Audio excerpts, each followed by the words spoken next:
Hey, everybody, it is Trags, Mike Petralia, back with this free agency edition of the Jungle Roar podcast, powered by our great friends at Prize Picks and CLNS Media. It is my pleasure to welcome in the one and only Richard Skinner of Local 12, local12.com as well. We call him Skinny. Skinny, this is an exciting day, and it's an exciting couple of days here in the NFL calendar, as the legal tampering period opens today at noon, and then free agency itself officially opens at 4 p.m. Wednesday afternoon, Eastern time. For those not completely familiar or need a refresher, remind everybody what the legal tampering period means at noon today. So it is called, it is known as the legal tampering period, but that's kind of an oxymoron, to be honest with you. I think that term came about many years ago when there was really no defined period to negotiate deals, and there was a technical legal tampering period. So anyway, to your point, starting at noon on this Monday, teams can enter into contract talks with the representatives of potential free agents. There's a new rule this year that we just found out about where teams can have up to a 1 hour Zoom call with 5 different free agents as well. That used to not take place. It used to be just the representatives. So you get to know your team a little bit more. You get to know the player a little bit more. You get to know the coaches a little bit more. So you can enter into those negotiations and come to terms on a contract during this time frame, but you cannot sign that contract until after 4 o'clock on Wednesday, which is when the new league year starts. So very rarely does a team and a player agree to a deal and then it gets reneged and that doesn't get signed. In fact, I'm trying to think of one in recent times and I really can't off the top of my head. So usually this time of year, when you hear that a deal has been struck between the two sides, you can expect sometime after 4 o'clock on Wednesday. Doesn't mean they'll sign it at 4:01. They may come in on a Thursday, take their physical, and then sign their contract. But these 2 days are the days when a lot of the big names get swept off the market. There's a big rush of these 2 or 3 or 4 days, Mike, as you know. Then there's kind of a lull as the market resets and players kind of find out what their true value is and teams find out what they've got left, etc. And you get another little wave of free agency. So just because the Bengals or the team that you root for, and most watching this podcast are Bengals fans, don't think that means if nothing's done or only a couple things are done, that's it. Because it's not going to be it. There's going to be another wave of this. Indeed. And, something that I think we should remind everybody of is that before all of the free agency happens and begins, a lot of trades and releases happen. We saw the Tua Tagovailoa release, which was really no surprise. The Miami Dolphins, and we'll get to this, are in cap hell. The Bengals are not in that position. The Bengals, after not offering the franchise tag to Trey Hendrickson, they have roughly $47 million in cap space, and we'll get to that in a little bit. But a lot of these NFL teams set themselves up by making trades before free agency. We saw Rashawn Gary. He was traded from the Green Bay Packers to the Dallas Cowboys. We also had Minkah Fitzpatrick being dealt to the New York Jets. Again, that's probably a direct result of the Miami Dolphins trying to get out from under the cap hell that I just mentioned. But again, set that stage a little bit, Skinny, about teams wanting to make these deals to set themselves up for free agency. Well, not only is 4 o'clock Wednesday important because that's when free agency begins, teams also have to be compliant by the salary cap standards, meaning you can't go into free agency above the cap. You have to get your numbers right. I mean, either you're not going to have a lot of money to spend or you're going to have a lot of money to spend, but you have to be cap compliant at that point as well. So teams like the Dolphins, who are in literal cap jail because of some bad contracts, and Tua is being probably primary of that, had to make another deal, and that was dealing Minkah Fitzpatrick. I think he signed is going to sign a 3-year, $40 million extension as well with the Jets, so they get out from under that contract. And we saw the Patrick Mahomes restructure, and we saw also the Chiefs last week release an offensive lineman because they were in the other side of the cap. They were like above even after restructuring Patrick Mahomes, which gave them significant savings. They were in cap jail. They're no longer in cap jail. In fact, they've got a chance to make a couple of moves because they made those moves. And that's why you see some of these things happening. Where it pertains to the Bengals, Mike, I thought we could have a couple of cap casualties, and we still might to add some room. But you were at the combine with me as well, and we talked to Al Golden and Duke Right. Tobin, and I thought B.J. Hill was a potential cap casualty. But after our conversations, I think you'll agree with me. I think they want him back in the fold. I think they planned that last year was a kind of an injury riddled year for B.J. Hill. They like his leadership. They like what he brings, even though he would be a decent cap savings. I thought T.J. Slayton might be a cap casualty just because he didn't play very well last year, and you could get out from under that contract and go sign maybe a better nose tackle. And Oren Burks as well, and maybe not. I mean, it could still happen, but at this point, it hasn't happened, and maybe it doesn't. Maybe there's no cap casualties for the Bengals. All right. Some Bengal news we should get to here. It is a Bengal podcast, of course, and it pertains to two quarterbacks. One, Jake Browning. I don't think, reading the tea leaves toward the end of the season, certainly, the trade for Joe Flacco in the middle of the season, I don't think this is a surprise. Jake Browning was not tendered as a restricted free agent, so he becomes a free agent. Obviously that would indicate to me the Bengals are obviously in the market for a new backup quarterback. And there are reports out there, NFL Network being prominent among them, that Joe Flacco is interested in first pursuing a starting job as a quarterback at the age of 41. The reason that is interesting is because Joe Flacco knows as well as we do that the quarterback market right now is an abject mess around the National Football League, both starting quarterback and the backup position. Yeah, and that doesn't surprise us either. And he said he'd be open to coming back to being a backup if he can't find a circumstance like that. I don't know how many circumstances are going to be like that. I mean, do the Raiders?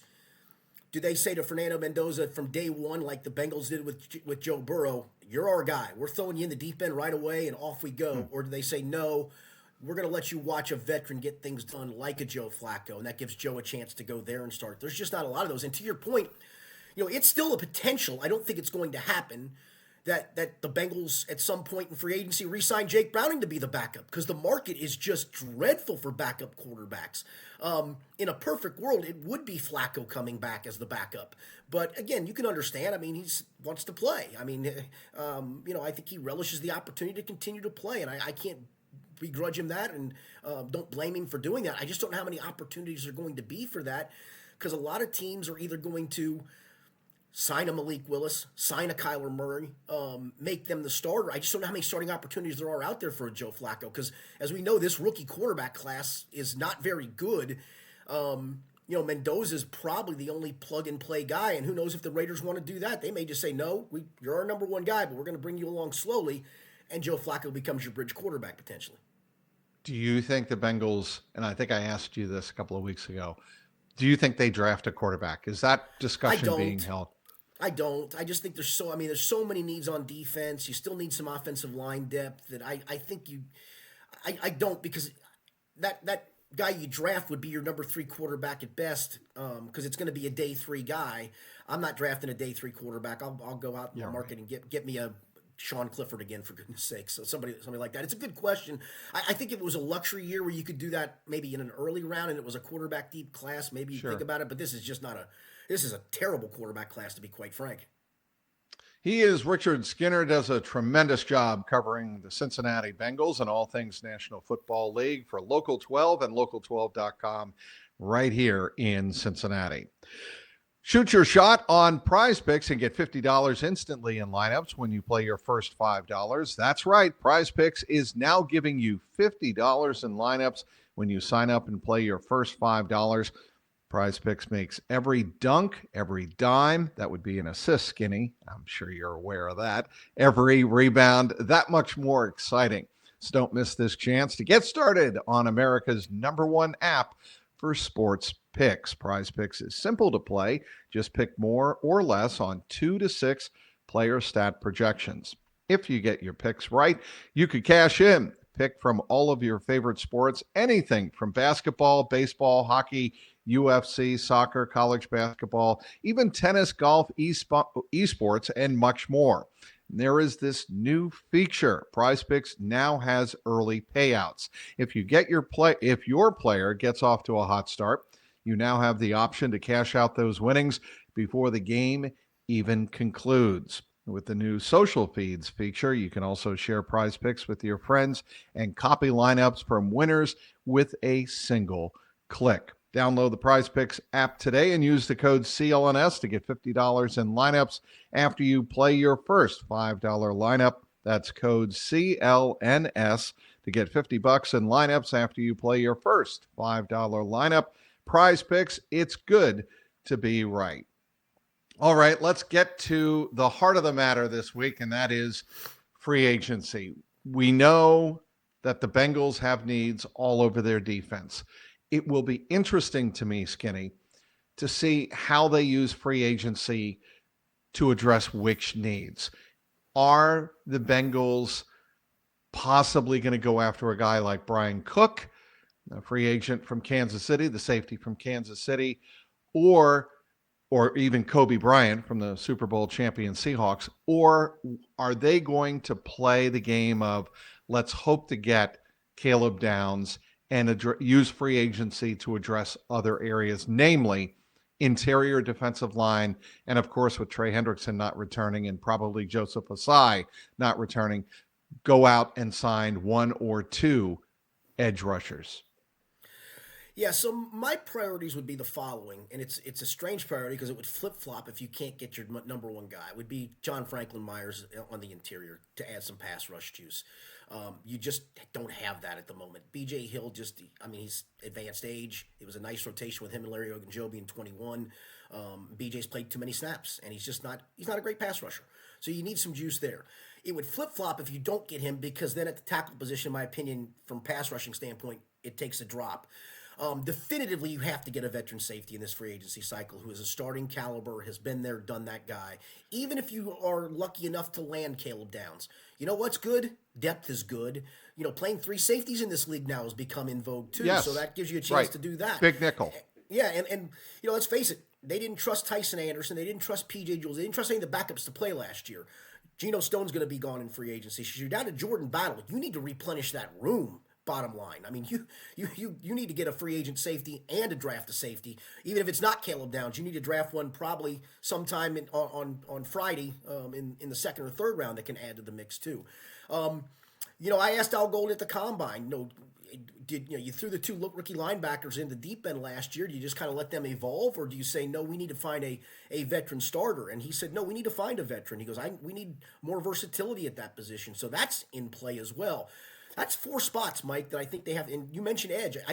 I don't think it's going to be, the Jalen Phillips, the Maffe's, the OA. I mean, I don't think it's going to be any of those guys. I think it's going to be more of a rotational guy that you can add to the mix. And I know that's going to disappoint some fans because you lost, in theory, a home run hitter in Trey Hendrickson. But I just think the needs are so much that, to me, address that interior pass rush, add a rotational edge, add a veteran linebacker, add a veteran safety, and if you got some money left over, go find a slot corner to compete with Jalen Davis. Do you think Jadeveon Clowney has any gas left in the tank? I haven't thought he has for years, to be honest with you, and he feels like he comes at always a bigger price than his value. I mean, he splashes, but I've just never been a huge fan of his. It feels like he's bounced around, I think, because of that. Like, everybody remembers the juice he once brought, and you're like, right? Does he have that left? No, he really doesn't. Maybe in a rotational role at the right price. In a rotational role at the right price, maybe. I just don't know if the price is going to be right for a guy like that.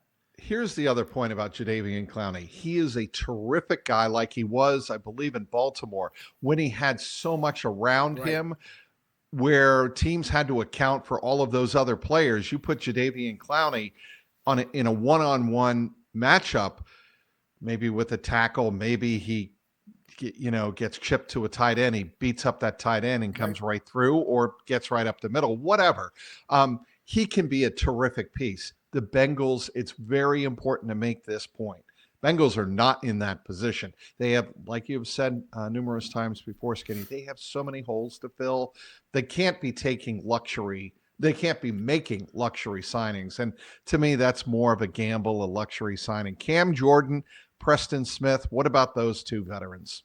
Yeah, I like him as veteran. Again, it depends on the price point. And, don't forget, they're not big on signing guys over 30 years old, although interior defensive tackles playing into their 30s seems to be a little bit more in vogue.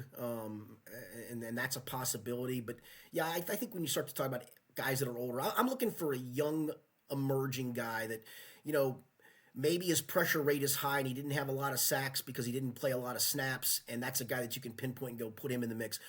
You know, if you remember in talking to Al Golden at the Combine, you know, he talked about more of a collective pass rush effort. I don't know if it was you that asked him, you know, do you think Miles Murphy can be a number one as a pass rusher, like evolve into that double-digit sack guy?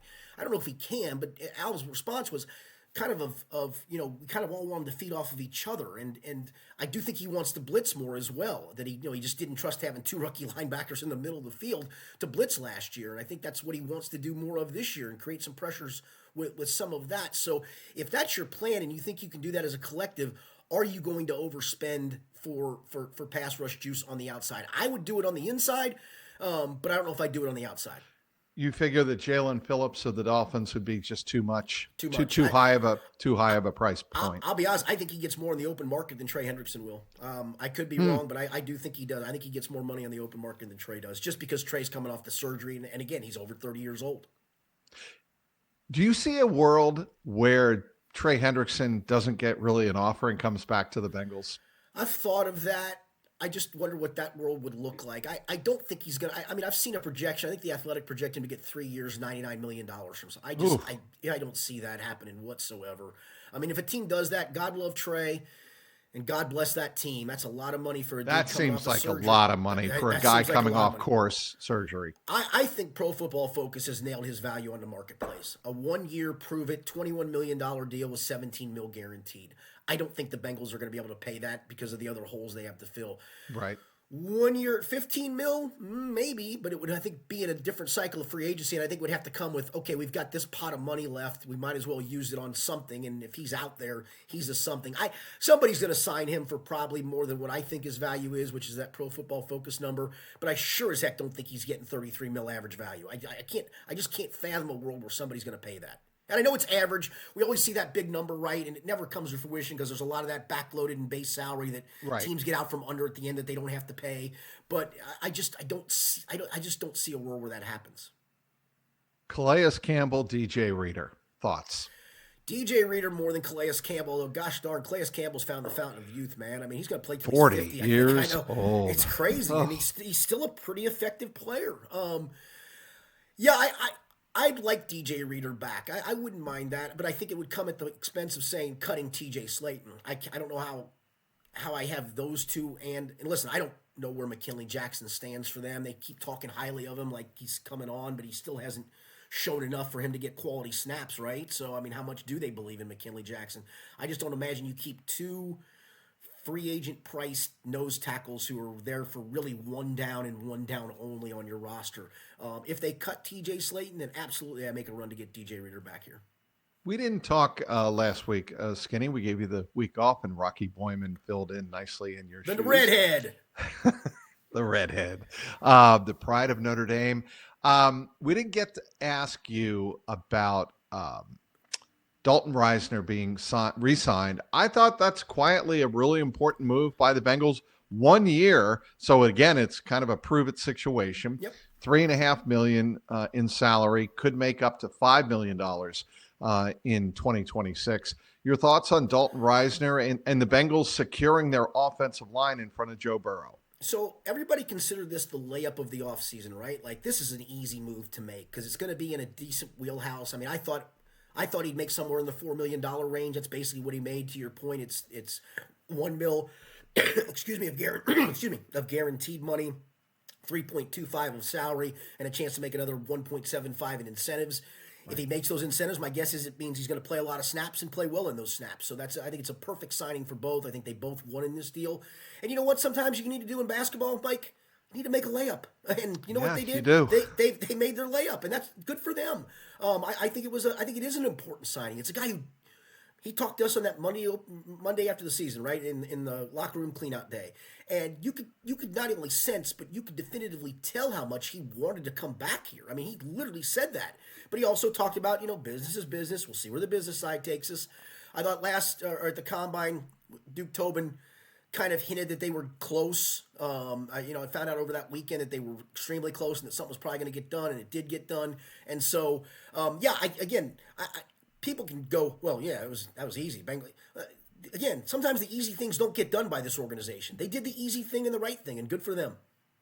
Cornerback. I want to go back to the defense here. Yep. Tariq Woolen, Roger McCreary, and here's a name. It got released, I believe, on Monday or over the weekend. Mike Hilton. Yeah. Thoughts on those three names or anybody else? Mike Hilton can't run anymore, unfortunately, and I love Mike Hilton. You love Mike Hilton. Fans love Mike Hilton. I think Mike Hilton more than served a purpose here in Cincinnati. He was a terrific. As much as the Trey Hendrickson signing was a great signing and arguably the greatest signing in Bengals history, Mike Hilton isn't far behind for the role that he played in every facet, from leadership to all the things you could do with him as a blitzer, coverage, all those. But he can't run anymore. So it's funny you bring up Roger McCreary. So when I did the athletic exercise where they let you kind of use the money and piece your franchise together the way you want, that was the guy I signed. I signed him for $3 million to be a slot corner. At that point, the Bengals had not re-signed Jalen Davis. I don't think Jalen Davis is probably a 17-game starter. I think he proved last year he's a valuable piece to have.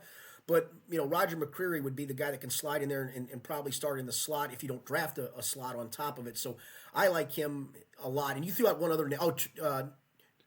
Tariq. Yeah. No. You know where I stand on that cat. I do. I threw that out for some comedic relief. I will say this. He is a good player, but my gosh, just that idiotic move in the playoffs was the dumbest things I've ever watched.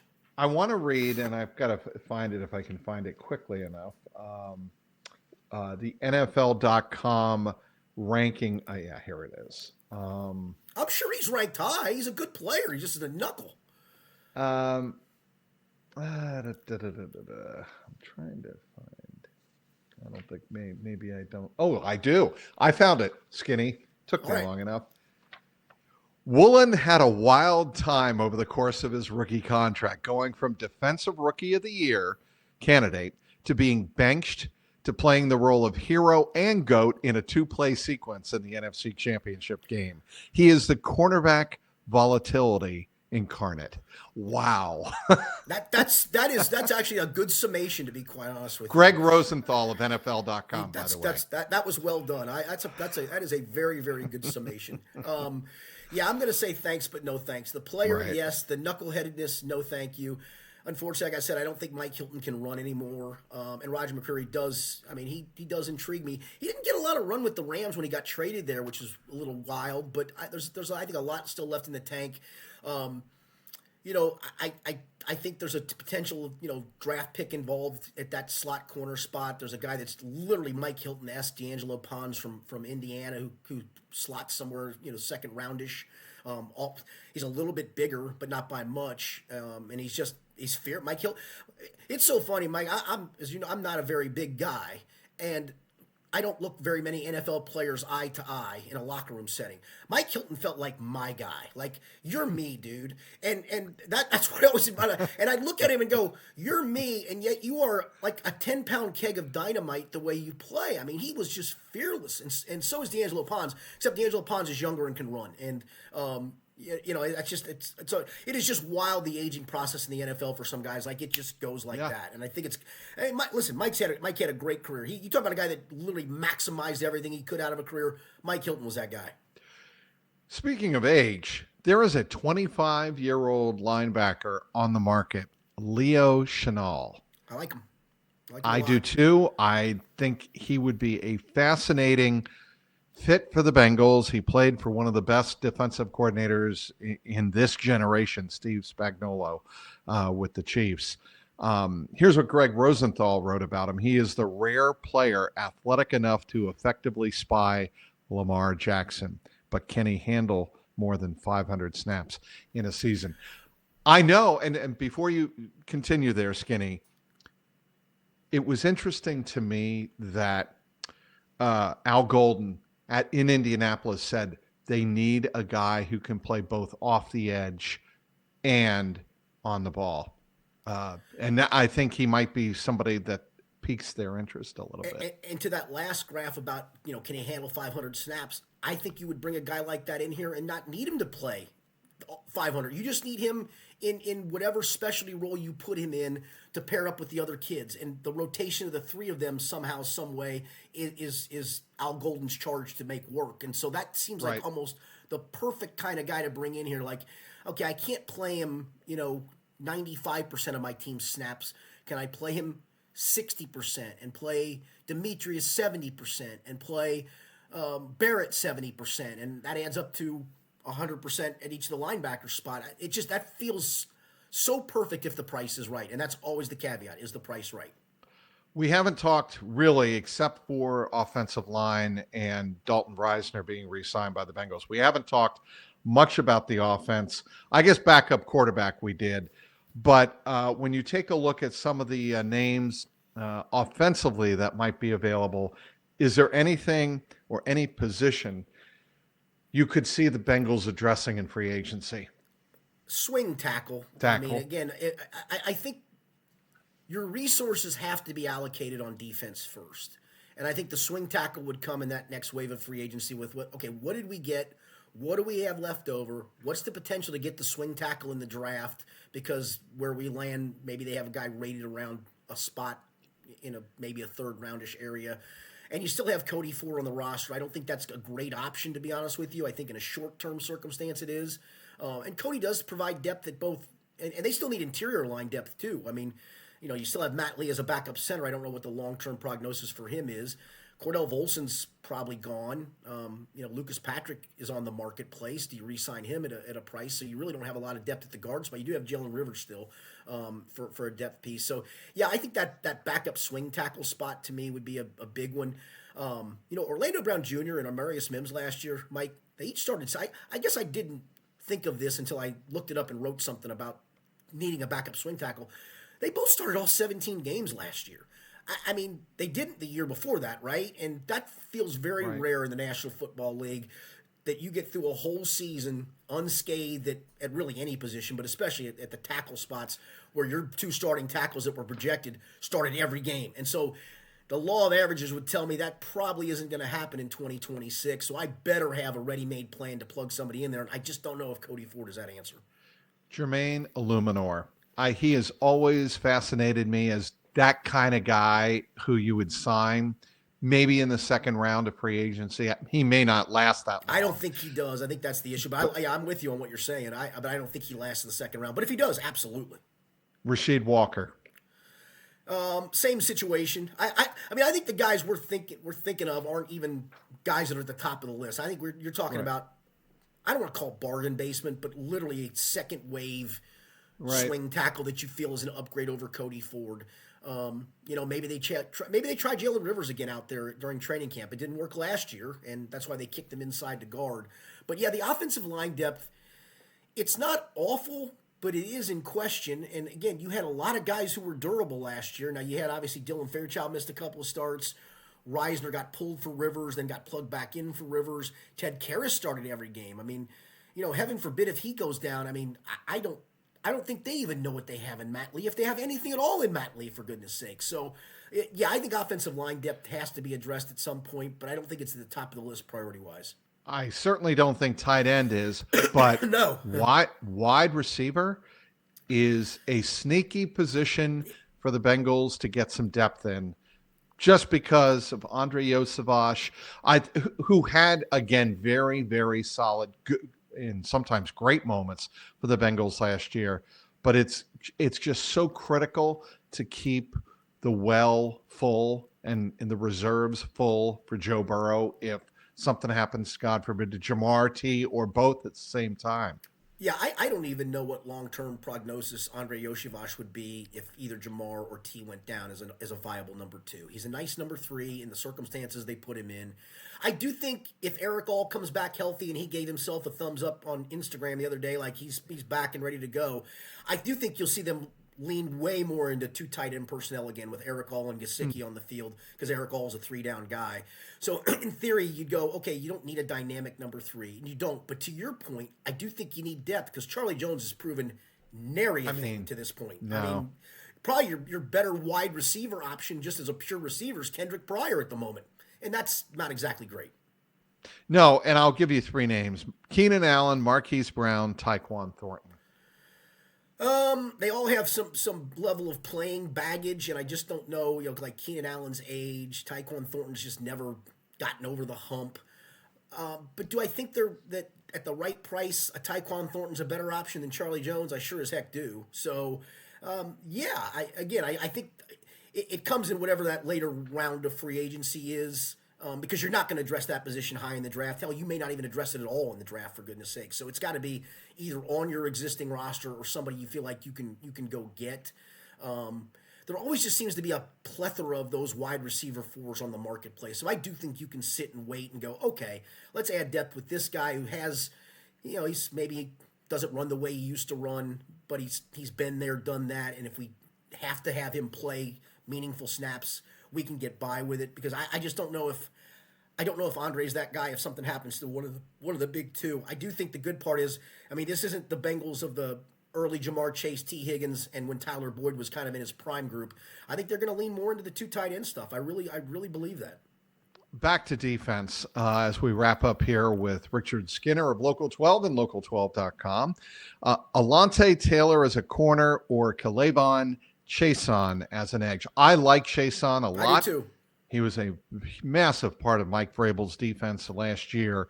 And he might, again, be somebody that would be the right fit at the right time for the Bengals in terms of pass pressure. Yeah, right fit, right time at the right price. And I think he's on that borderline of, is he just a hair too much or is he in the right wheelhouse? Because he was on my show when I put together that roster for The Athletic. He was just a hair more than what I could afford because of some of the other things I did. If I'd have done a couple of things differently, he would have been at the top of my list to pluck. So I think at the right price, he's got to be in play. Anybody else that is on your radar that you think Bengal fans should keep an eye on or keep an ear out for? Yeah, Draymond Jones has had a sneaky good year last year in terms of pressures, and he can play.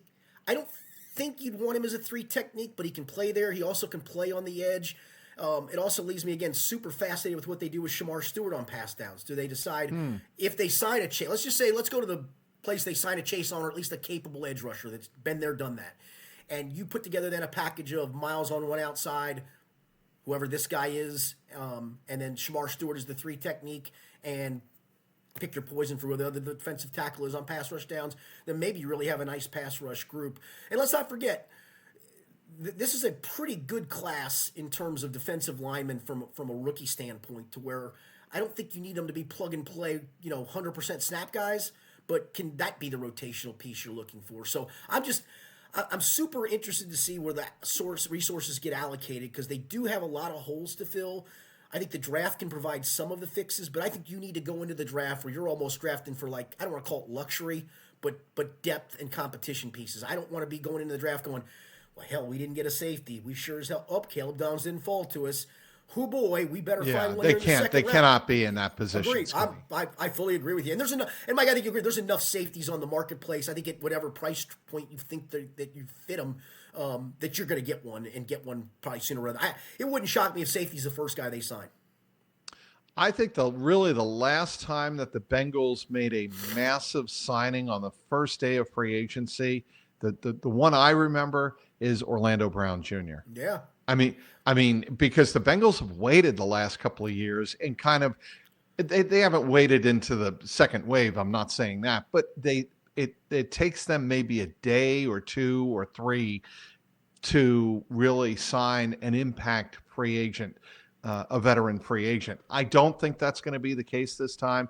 I think the Bengals know that they have to get the priority or the top level talent that they're looking for early on, so they don't have any buyer's remorse on the back end. Yeah, no, I agree with you. I think DJ Reader was a first day guy, or close to it. I know DJ was a pretty high early guy, but to your point, yeah, it hasn't been a lot of early signees. So yeah, this is one where you've got the resources to do it, and go get your stuff done before somebody else sets the market for you. That's what the Bengals cannot. I know what Bengal fans are thinking. And you know what we didn't touch on, and we absolutely need to touch on? Maxx Crosby. Because when you see what the Ravens have done, and they have obviously made their defense the number one priority. Your reaction to Maxx Crosby joining an already stacked Ravens defense? Well, they needed pass rush help. They were not a very good. In fact, they're one of the worst years ever in the John Harbaugh era for rushing the passer and recording quarterback sacks. So they had to make that splash. 2 first-rounders, Skinny? Yeah, that asking price, twofold for the Bengals here. I get why the Ravens did it, because they were that piece away. I mean, they needed a pass rusher. They have a lot of other good things on that defense. The Bengals don't. They have a lot of holes to fill. So making a Maxx Crosby splash would have been splashy. You'd have won the press conference. You'd have won the day. And then you know what you could have done and probably would have done for the rest of free agency with those holes to fill? Gone. We're done. I mean, and plus, in addition to that, giving up first-round capital this year and next year, I think that was too big of a price for the Bengals to pay. I wouldn't have done it. I get why Bengals fans like the splash, and he's a great player. Nobody's discounting the greatness of the player. I just don't think it was the right place, right time, and all those things for the Bengals. I would never give up a number 10 for even as great a player as Maxx Crosby is. The Bengals just have too many needs, and they can still go ahead and take on the contract. Yeah, it's not just giving up the capital; it's taking on the contract. Right. That's a great point. But yeah, I didn't want to let you go without asking you about Maxx Crosby. And look, there's a psychological, anytime a trade like this happened on Friday night, of course, there's a psychological impact, but I will give the Bengals credit in this regard. In years past, other teams make big splash moves, and the Bengals, for the most part, try and stay the course and not overreact to a move like that. Yeah, and I don't think you need to overreact to a move like that. I think you just need to, whatever plot whatever course you've plotted out. Whatever course you've plotted out, stick to that course. I just hope it's not to the point of getting everybody in that second wave of free agency and going, we had to fill all this and this and this and that. You've got to have somebody identified as your guy, and then work around that financially. Yeah, and that's what I'm going to leave you with this. By the end of the week, what would you hope / expect the Bengals to have accomplished in free agency? That pass rushing defensive tackle, the starting caliber safety, who's been there, done that. Anything above that would be gravy. I think for that linebacker spot, unless you got a Leo Chenal or an Alex Anzalone at the right price this week, that would be great. I don't know if those are the ones where you just kind of wait it out. The slot corner, I think you can wait that out. The edge would be interesting to me because there's the 4 or 5 top of the line guys that you're not in the marketplace for, including Trey Hendrickson, and so that feels like a next wave kind of a guy to me. But yeah, I think there's got to be at least a couple of guys that are signed by the end of this week. What are you working on local12.com, Skinny? Just monitoring the free agency cycle, Mike, and trying to keep up to date with all of that. I haven't written the quarterback story yet. I'm going to do that as soon as we get done with the podcast, get that up online about where the Bengals stand from a backup quarterback perspective. But this is just a week to keep monitoring as it goes, because as you know, this thing can be nothing at 12:30 this afternoon, and it could be everything at 2 o'clock this afternoon. It could be nothing all day today, and you wake up at 8 o'clock in the morning and something's popped. So it's a crazy week. It's a week where you're kind of just sitting and waiting and sitting, and we'll see how it plots as the week goes on. All right, he is Richard Skinner, covering the Cincinnati Bengals and all things NFL for Local 12 and local12.com. Be sure to follow all of his great content there. My name is Mike Petraglia, Trags. Of course, follow me on the X at Trags, Trags. We, of course, will monitor everything like Skinny said, and we'll have that up at CLNS Cincy with a Y.com. And, of course, the Jungle Roar podcast can always be heard on youtube.com/@Jungle Roar Pod. Want to thank our terrific sponsor, as always, Prize Picks, and the great folks at CLNS Media. Until next time, you know the drill. Keep that jungle roaring.